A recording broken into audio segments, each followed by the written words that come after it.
A vingança nunca é plena, mata a alma e a envenena, ou assim dizia o mestre Jedi Seu Madruga, que tinha plena ciência do que a vingança fazia com os fracos de coração e cheios de ódio.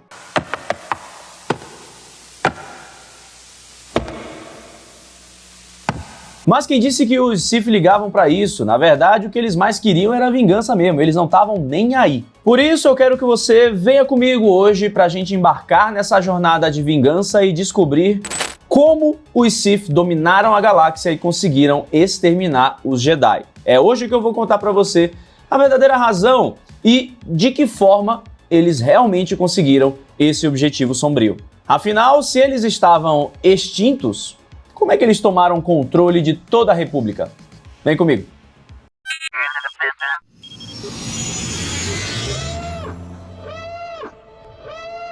Todos os Wings Repórteres, sejam bem-vindos ao Diário Rebelde. Eu sou o João Jedi e eu sei que vocês amam quando eu falo do lado sombrio aqui no canal, né?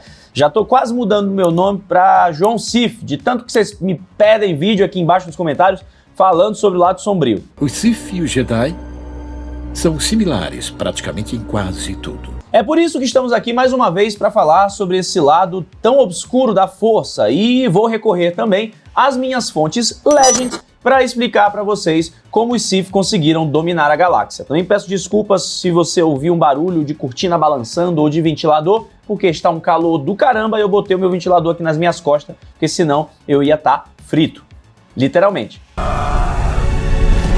Como eu disse, no cânone a gente ainda não tem uma resposta 100% completa, né, 100% concreta sobre como os Sith executaram esse plano das sombras. E aí, para explicar um pouco sobre esse grande plano dos Sith, como a gente sempre faz aqui no canal, eu vou rebobinar a fita. Vou lá atrás, muito mais no passado, na saga Star Wars. Vamos viajar para eras milênios antes da Batalha de Yavin no episódio 4, Uma Nova Esperança, mais especificamente para a Velha República. Nesse período, os Sith estavam travando uma guerra milenar contra os Jedi. Eram as Novas Guerras Sith. E quando a gente fala milenar aqui no canal, vocês bem sabem, não tem exagero não, viu? No universo expandido Legends, as Novas Guerras Sith se iniciaram cerca de 2000 anos antes dos eventos de Uma Nova Esperança, quando um talentoso mestre Jedi chamado Fanius se rebelou contra a Ordem Jedi. Ele tinha uma visão absolutamente egoísta e acreditava que ele, e somente ele, importava e era superior a todos os outros seres da galáxia.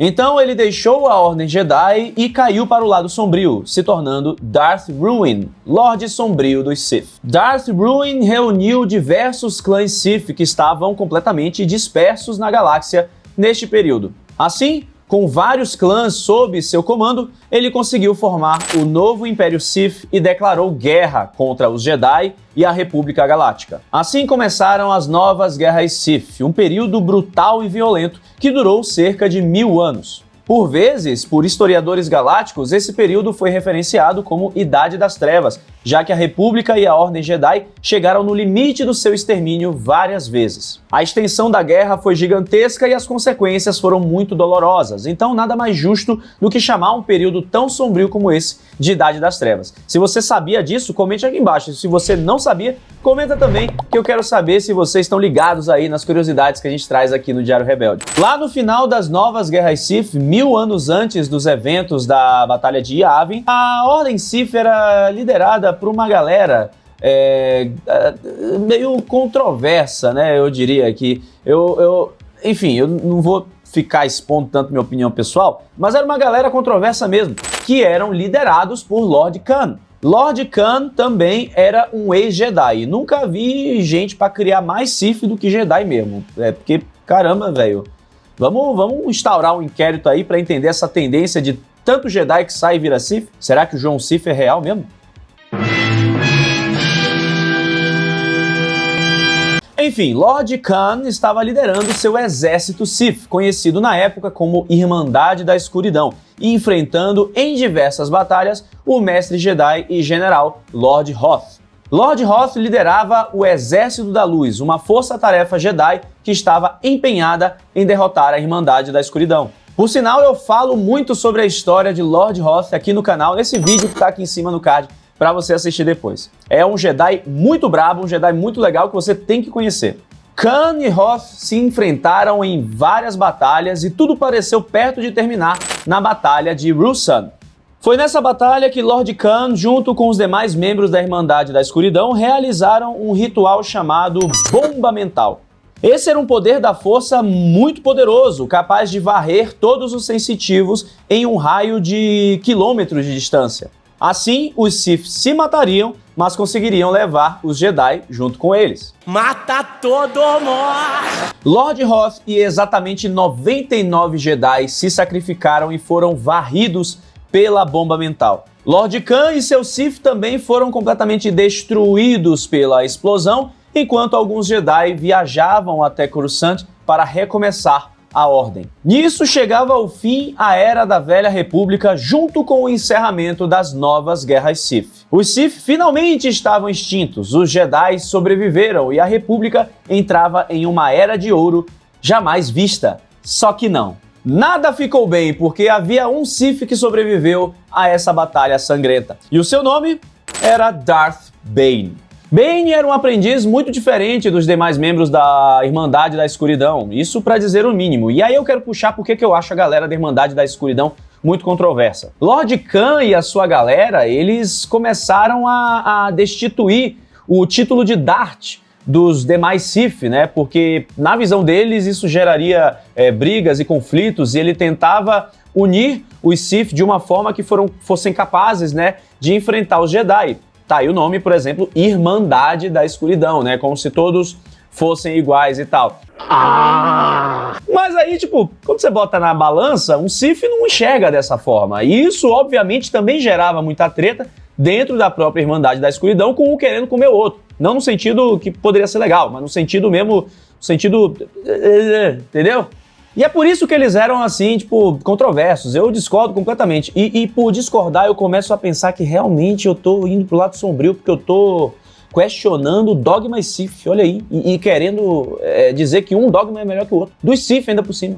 Ih, rapaz, se João Sith for uma realidade pra você, comenta aqui embaixo. Quero ver o que vocês estão sentindo também aí na força.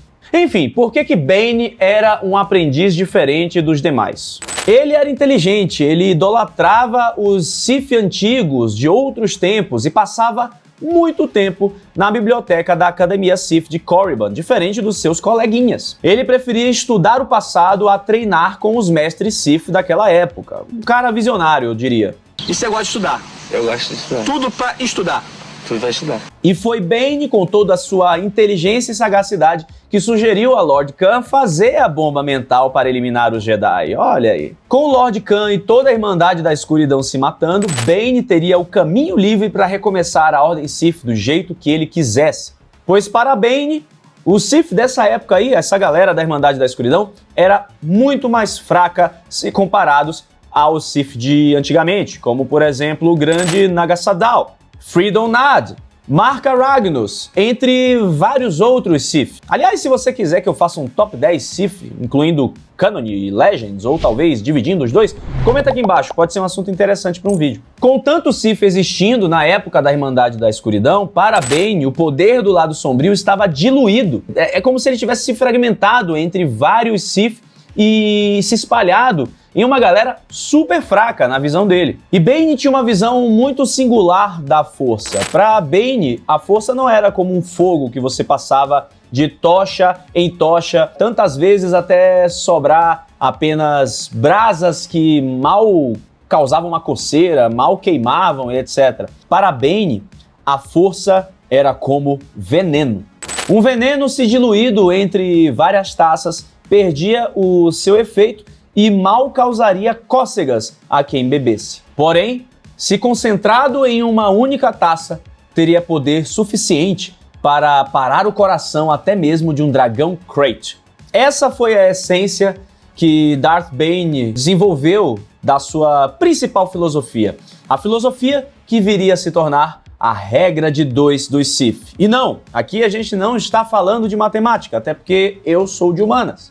Na visão de Darth Bane, um Lord Sith, um mestre, teria todo o poder do lado sombrio para si, enquanto o aprendiz tentaria matá-lo para conquistar todo esse poder, todo esse veneno poderoso concentrado numa taça. Sempre 2 existem, nem menos, nem mais. Um mestre e um aprendiz. Um para encarnar o poder e outro para cobiçá-lo. Foi criando essa regra que Darth Bane resolveu destruir os indignos Sith da Ordem de Lord Khan, da Irmandade da Escuridão.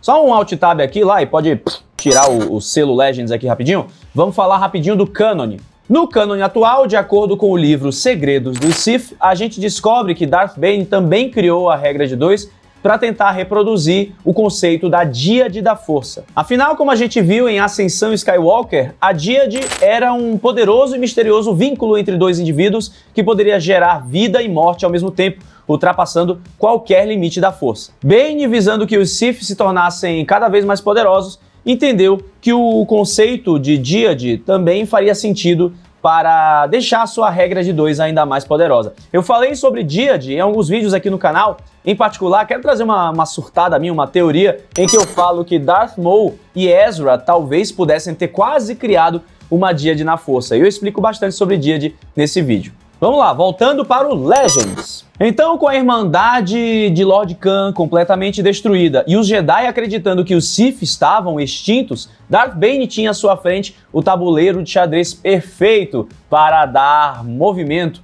aos seus maléficos planos. Das sombras, ele orquestraria o seu grande plano. A intenção de Bane era enfraquecer, minar os poderes da República de dentro.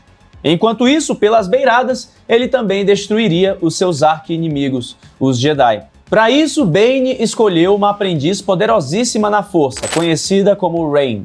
Ela se tornou Darth Zena e, sob tutela de Bane, eles montaram redes gigantescas e impressionantes de espiões. Eles também financiaram motins e movimentos contrários à República para, aos poucos, disseminar o ódio tanto contra o regime, contra o governo, quanto também contra os Cavaleiros Jedi. Para isso, Bane e Zana utilizaram muito das fortunas de Lord Khan e dos demais Lord Sith da Irmandade da Escuridão, porque depois que todo mundo foi de base, Bane e Zana se apoderaram da grana. Com isso, eles compraram naves, propriedades, acumularam relíquias, artefatos e também conseguiram financiar diversas redes do submundo do crime da galáxia. E isso não ficou apenas exclusivo a Darth Bane e Darth Zana, não, isso perdurou por séculos durante toda a ocorrência da regra de 2. Linhagens de mestres e aprendizes faziam isso, utilizavam suas finanças para pagar,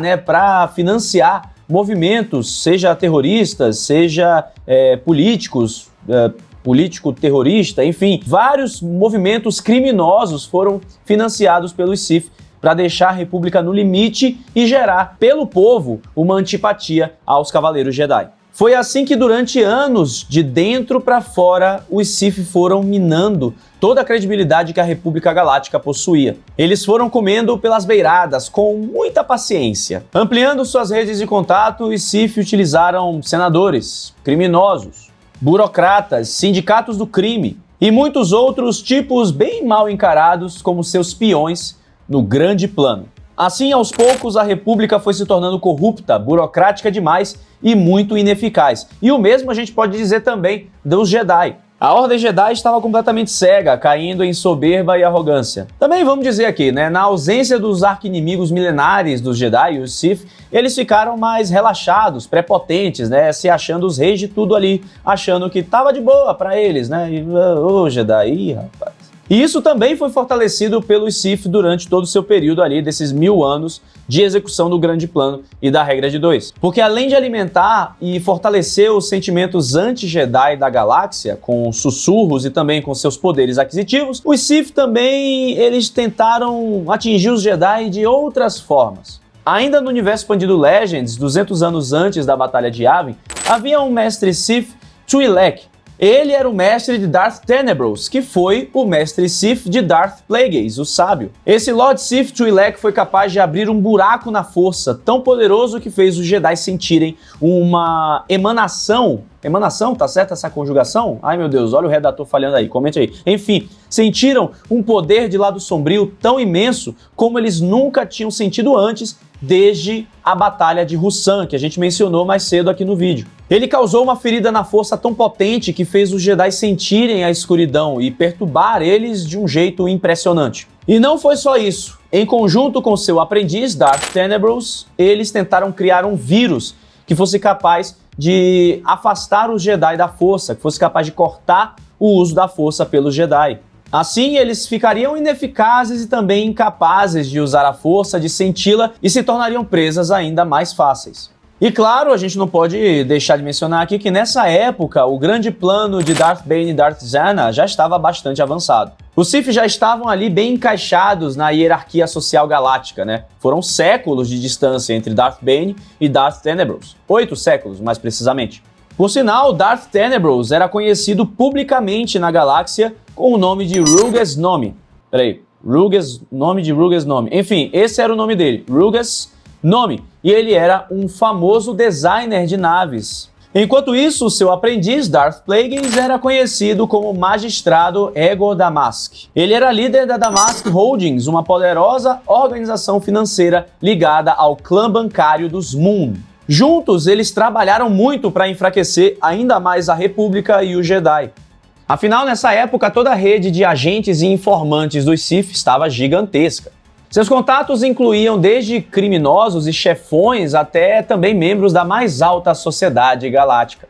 Por exemplo, grandes políticos que lhes concediam acesso a círculos privados da elite e espiões que também forneciam várias informações vitais e privilegiadas. Graças a Damask Holdings, Darth Plagueis também acabou manipulando muito mais os políticos ali do entorno de Coruscant da República Galáctica para enfraquecer o governo. Inclusive, ele e o seu aprendiz, Darth Sidious, também mais conhecido como Palpatine, foram os responsáveis por manipular as eleições de Naboo para que Padmé Amidala fosse eleita rainha.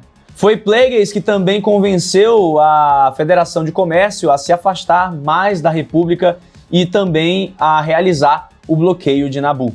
E ainda no universo expandido Legends, foi ele que teve a ideia das Guerras Clônicas, um conflito grande e poderoso o suficiente para que os Jedi fossem obrigados a liderá-los como generais e assim a imagem pública deles piorasse ainda mais e também os tornasse hipócritas aos olhos da galáxia. Porém, após Darth Sidious executar o seu mestre, Darth Plagueis, ele assumiu o manto de Lorde Sombrio dos Sith. E então ele encabeçou a execução do plano final, da última etapa, as Guerras Clônicas. Esse era o último movimento do grande tabuleiro de xadrez dos Sith.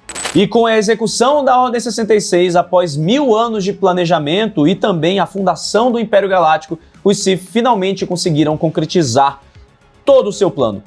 Afinal, finalmente, o grande plano estava completo. A visão de Darth Bane havia sido concluída e, através de sussurros e manipulação, os Sith conseguiram dominar a galáxia. Se você quiser saber mais sobre essa história, convido você a assistir esse vídeo, onde eu comento um pouco do grande poder de Palpatine, e também aproveite e emende esse vídeo aqui com a Ordem 66, toda uma cronologia dos eventos da noite mais feliz de Palpatine. Um vídeo ótimo que eu tenho certeza que você vai gostar. Até a próxima e que a força esteja sempre com você.